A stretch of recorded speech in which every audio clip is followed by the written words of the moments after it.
This classic episode of the Electric Playground is brought to you by P&P Games, your source for everything video games. Support the partners that support Electric Playground. Remember, this episode first aired in 2001. Welcome to the Electric Playground. I'm Tommy Tallarico. You know, the Game Developers Conference is a place where all the video game makers get together each year to learn from each other and trade ideas. That's right, and we thought the conference was so special, we decided to devote an entire episode to the GDC. I'm Victor Lucas, and here's what we have in store for you today. We take you deep inside the Game Developers Conference. We take a look at some of the latest video game development technology. We find out about Game Developer Magazine and GammaSutra.com. And Tommy and I take our reviews to the produce section.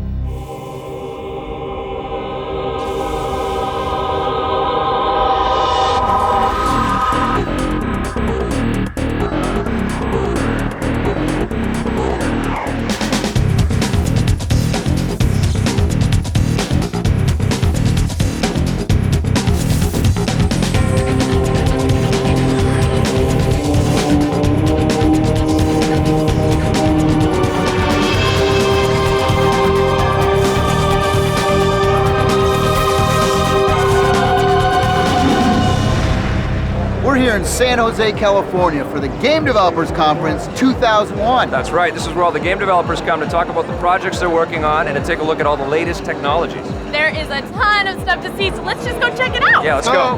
Woo! Alan Yu is the director of the Game Developers Conference. Now, how's the conference going? I think it's going fairly well. You having a good time? Yeah, oh, I'm loving it. You know it. Then I'm happy. Well, what kind of response are you getting? I think people are really excited this year. The 2 new consoles coming out in the fall. Talk with people here. Everyone's just heads down, working. You know, they're sharing ideas, talking about what's going to be their next game, and everyone's excited for the release of these 2 things. I'm with Trip Hawkins, who was the founder of Electronic Arts and the founder of 3DO, and here we are at the Game Developers Conference 2001, and I want to know why you're here, Trip. Why are you here? Well, this is the Game Developers Conference where everybody all over the world comes in for this event, and we're all trying to figure out how to make even better video games. I'm with Chris Taylor, who is creating Dungeon Siege this year, and we can't wait for that. And you're here at GDC 2001. Why are you here? I'm here for a lot of reasons. One is to hook up with all my old friends in the business, talk shop, share some secrets, you know, dirty little secrets, always fun. Do you ever talk about collaborations or working with new people? Yeah, absolutely. I mean, that's ideally the goal, right? You meet somebody that you've always wanted to meet, and you know that there's probably a reason for that meeting, that down the road, you'll be able to do something together. For example, last night, I get into an elevator, and I don't even know who I'm in the elevator with, and we're riding up telling jokes and being stupid, and then I find out I'm talking to Mark Surface, the founder of GameSpy. Cool. And so right away, that's like, wow, this is awesome. I keep meaning to call and introduce myself, but this is it. We're in an elevator together. So that's kind of how it works. Not everyone comes here to go to the conferences and the round tables and everything. That's right. You're coming here to do business. I mean, how many times do you get the chance to get this group of people? You know, you and I, we were just standing outside with Ted Price, with Spyro, and last night with Will Wright with The Sims. With Will, and with Jason with Crash, you know? Naughty Dog, yeah. And yet here, we're doing it in an atmosphere where it's just us. It's not the public, it's not the retailers, it's just us coming here about building games, talking about things we don't ever really get the chance to talk about together. How do you get the speakers? I mean, they're amazing. Well, this event is really by developers for developers. This is their event, you know, so they want to speak. They want to come share knowledge with their peers and say, you know, hey, I found a great technique to put this in a game, this programming algorithm or this new design technique. You know, it's all about sharing information here and about the art of making games. So who wouldn't want to speak? I am here with the world-renowned comedian. Oh, world-renowned. Well, as of now. At least, I guess people. Well, do you know Family Feud? That's the show I do, in case people. Louie Anderson. But is in 18 countries. I don't do it all in 18 countries. But in different languages, you know. I was going to say, how would you do it in Japan? How would that sound? Well, I guess I'd wrestle. Yeah, right. Yeah, I guess that would be my job there. Now, Who Wants to Be a Millionaire was the #1 selling PC game last year. Right. Video game. Family Feud video game? Shot it in front of a screen, and then they shot the set, I think, and put it in. I don't know exactly how they did the technical stuff. They said, now right there is the family, and I went, There's nothing there. It was amazing the technology you had. When we were kids, we had, you know, Pac-Man, you know, or Asteroids. You know, those were our games, and we were thrilled by that technology. Kids are so lucky today, and adults. No wonder everybody's on the internet. What was the first video game cheat? The first video game Easter egg was for the Atari 2600. The game was called Adventure. Adventure was created by Warren Robinette. Atari wouldn't let Warren put his name in the video game, so what he decided to do was create a secret room where he could hide his name by finding a special dot hidden in a maze in the game, and by moving that to a certain wall, it enabled you to pass through the wall into the hidden room where Warren's name could be found, unbeknownst to the Atari legal department. So that was the first video game Easter egg. If you have a question about the video game industry, visit our website at www.electplay.com. Technology plays a very important role in the creation of video games. That's why at the Game Developers Conference, they have an entire room dedicated to all the cool new cutting-edge technology. Let's take a look.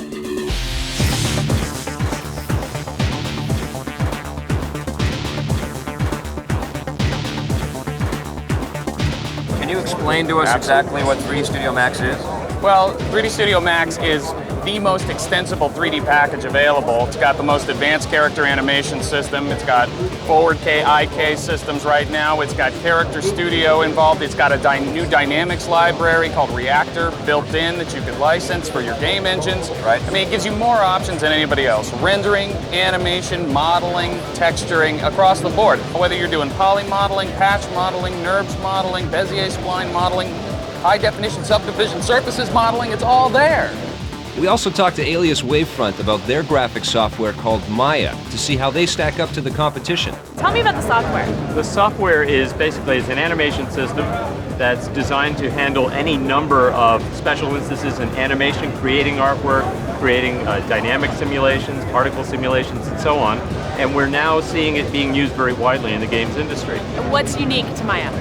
Really, what's unique about Maya is its core architecture. It's a very flexible system. It's very powerful. And what we're finding with game developers is that the programmers like that architecture so much, they'll base their entire pipelines around it.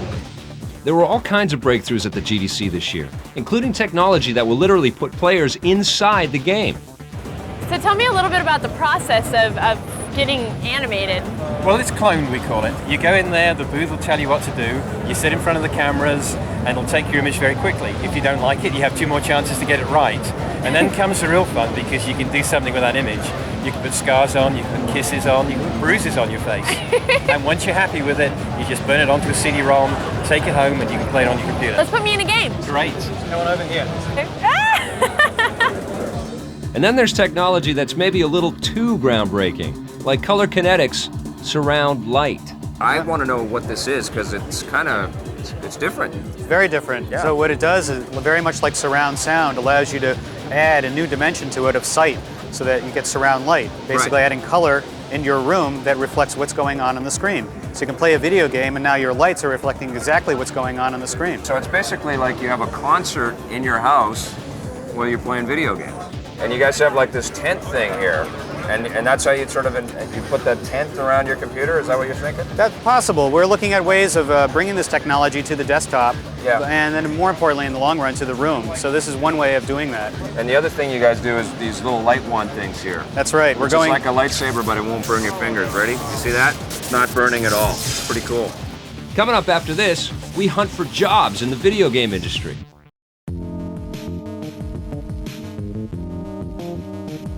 Lee speaking. Oh yes, just on a bit of an impromptu holiday this week. I've got my hands full. Oh yeah, reruns are fine. Reruns are fine. Maybe the one where I'm in the tree looking for the Game Gear and the used game salesman one. Those are perfect. Thank you.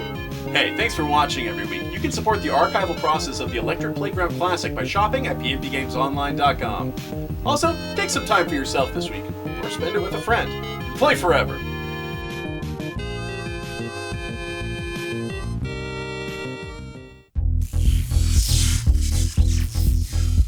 One of the most popular areas of the Game Developers Conference is the job fair.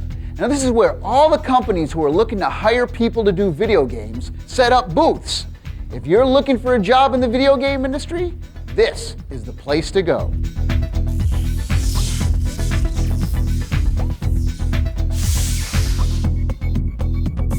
What's cool about these guys is that they've come down to the Game Developers Conference all on their own, and you go to a school to learn about creating video games, right? Well, what I want to know, guys, is what you guys want to do individually. Like, what do you guys all want to be the same thing? You all want to be programmers? What do you want to be? I want to be a director. A game director? Game director. You want to be Shigeru Miyamoto? Pretty much. What about you? What do you want to be? Well, I can't really just, You can't all be directors. Yeah, you can't all make all the money. What do you want to be? It doesn't matter, I just like to work in the industry. Yeah, so you could do art, you could do programming, sound. What did you guys squeeze into to get down here? What kind of car van.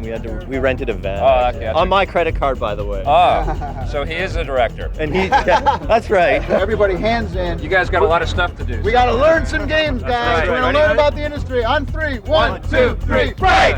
Run! Go! I am here with Paul and Jeff at Interact, and they have built an amazing company, and it's kind of unique. Tell us a little bit about what Interact does.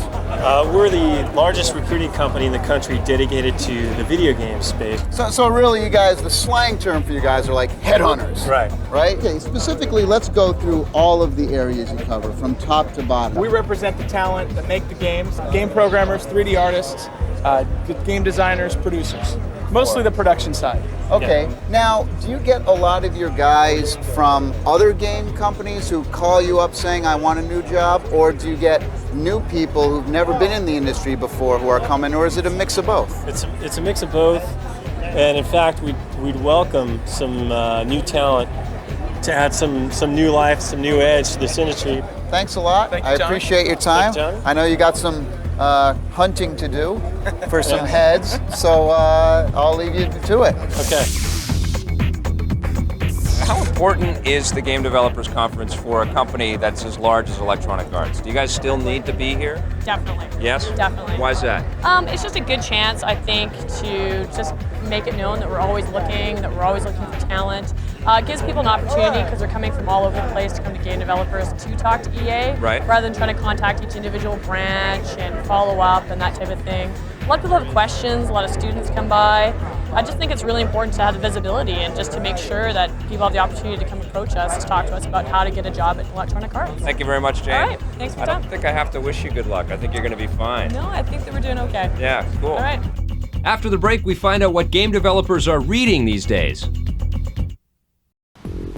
Hey, we from PNP Games here, trying to catch Sega consoles in the Manitoba wilderness. Thanks for checking out EP Classic every Saturday morning at 9 a.m. PT, 11 a.m. CT, and for shopping at pnpgamesonline.com. There's one now! There in the branches. Such a privilege to see them out here in the wild. They only live for like 2 hours before the batteries die.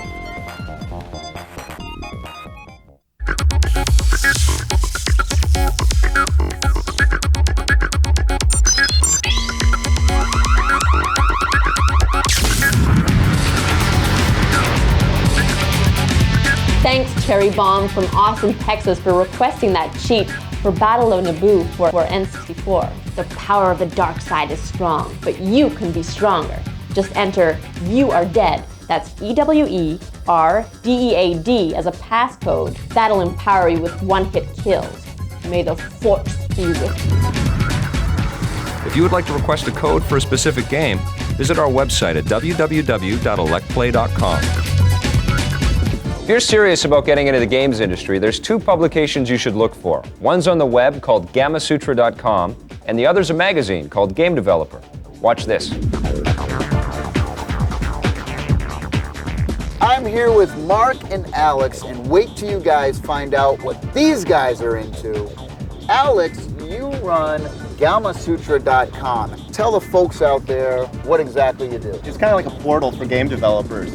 So we have news, we have technical articles about game programming, game art. We also have job boards, we host resumes, discussion boards where game developers can talk about algorithms or tricks. For somebody who has no idea about the gaming industry at all, it's a great way for them to go in and learn. Yeah, I mean, Gamasutra has this whole section called Getting Started. I would recommend that to anybody. Whose idea was this initially, and what was the goal in all this? The site was launched out of the same group that puts on the conference, the Game Developers Conference and Game Developer Magazine. Speaking of Game Developer Magazine, Game Developer Magazine is really similar to Gama Sutra in that we publish a bunch of articles actually written by game developers, communicating with other game developers in the industry, encouraging them to like share the stuff that they've learned during the process of development, so the games just keep getting better and better. now what birds? Can we get louder? Can you? Between 50 and 100 birds behind Get away! Okay, now, what are the challenges for you to put together a magazine like this every month? Getting great people. You know, that's what we're here at the conference for, really. Finding the game developers who are out there doing amazing things, and then getting them to write an article for us so we can share it with everybody. Do you guys kind of share the same resources? We don't publish all the stuff in the magazine on the website.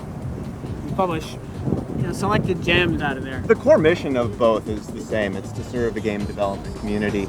But we just use the strengths of the print for articles and for reviews, and we use the strengths of the web, which is interactivity. Well, thanks a lot, guys. I recommend everyone out there to go to the website and go to the magazine. If you're serious about being in the video game industry, these guys are going to help you out. Stick around. Fresh reviews from the produce section are coming up next.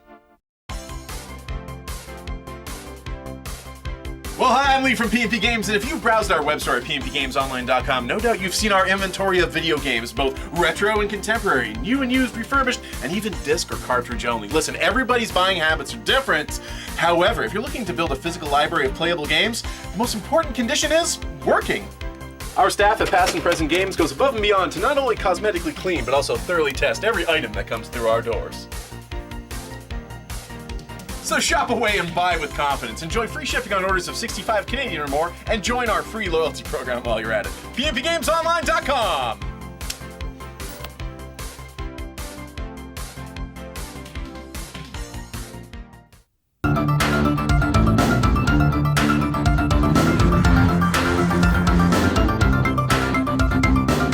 So here I am in the park. It's just me and the ducks. And I've got Mickey's Speedway USA for the Game Boy Color. I'm playing it on the Game Boy Advance, don't be confused.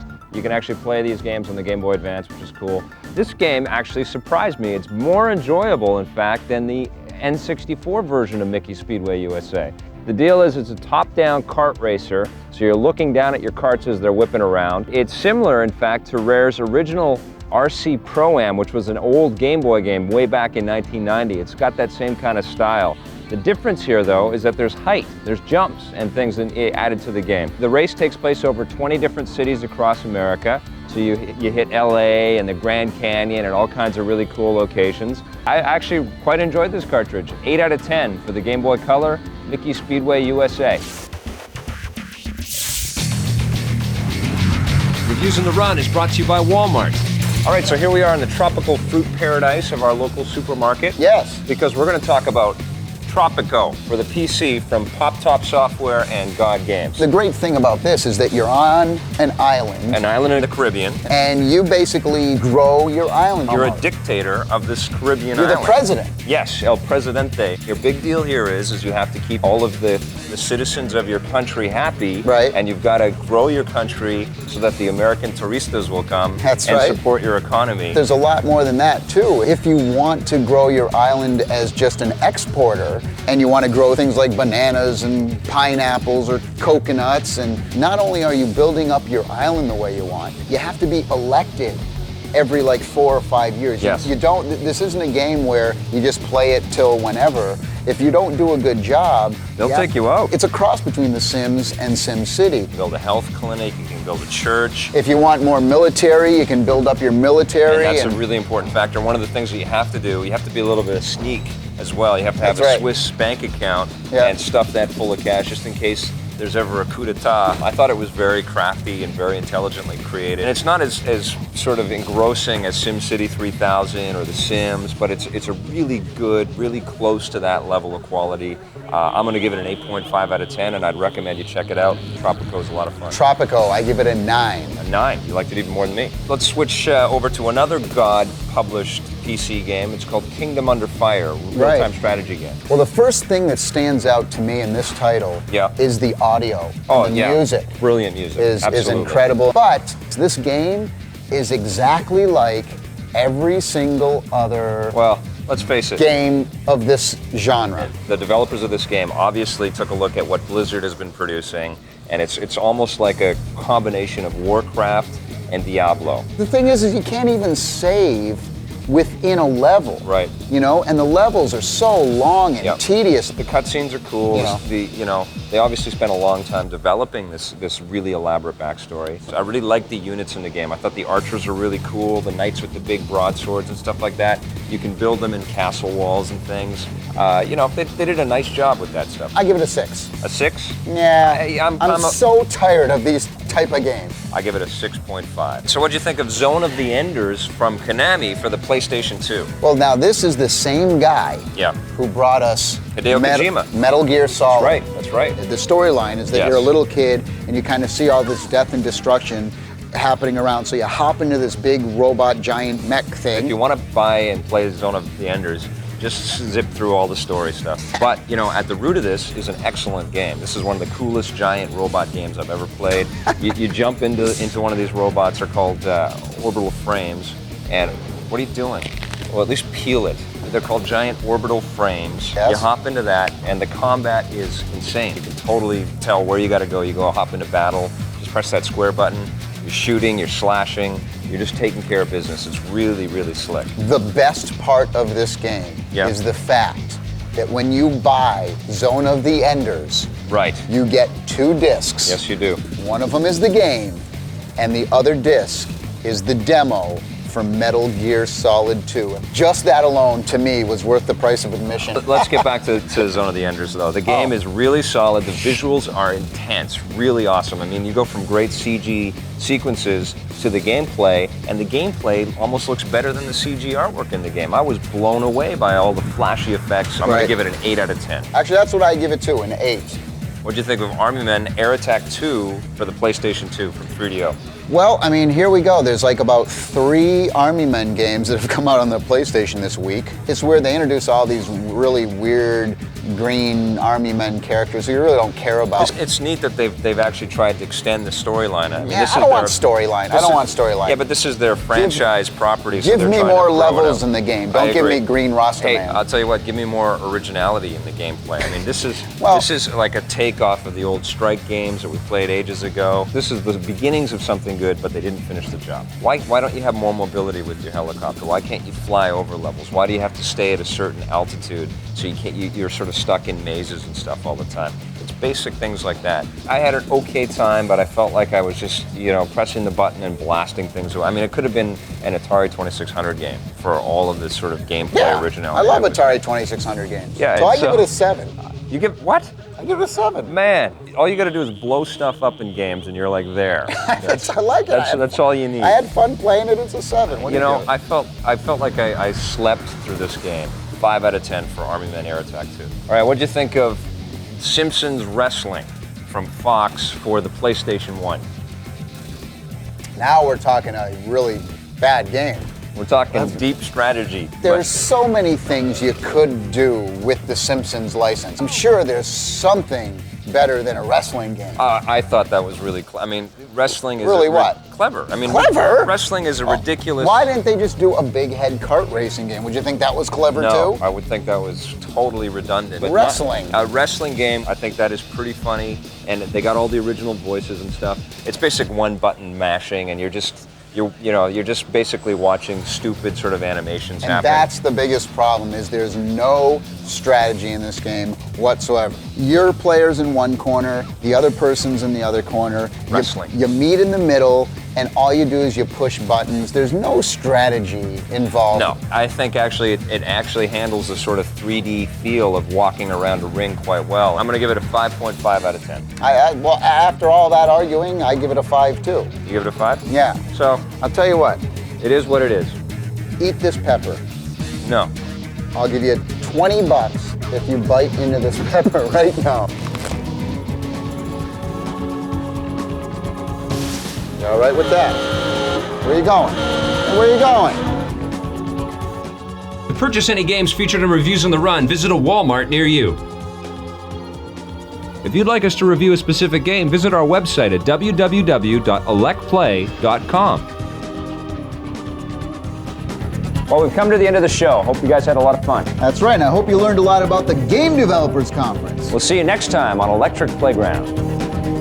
Production assistance for Electric Playground is provided by Acclaim, makers of All-Star Baseball 2002, Activision, makers of Star Trek Away Team, Sony, makers of Gran Turismo 3.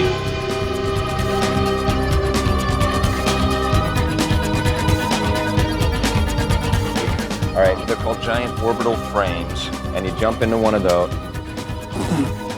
You are a work of art, man. Go ahead and treasure it. All right, don't you dare. and the combat is insane. Are you listening to me here? Oh, okay. Really great stuff. Ready to swallow there.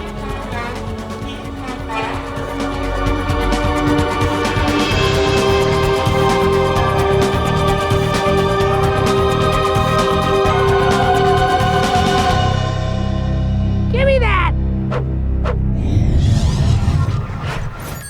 This classic episode of the Electric Playground was brought to you by P&P Games, your source for everything video games.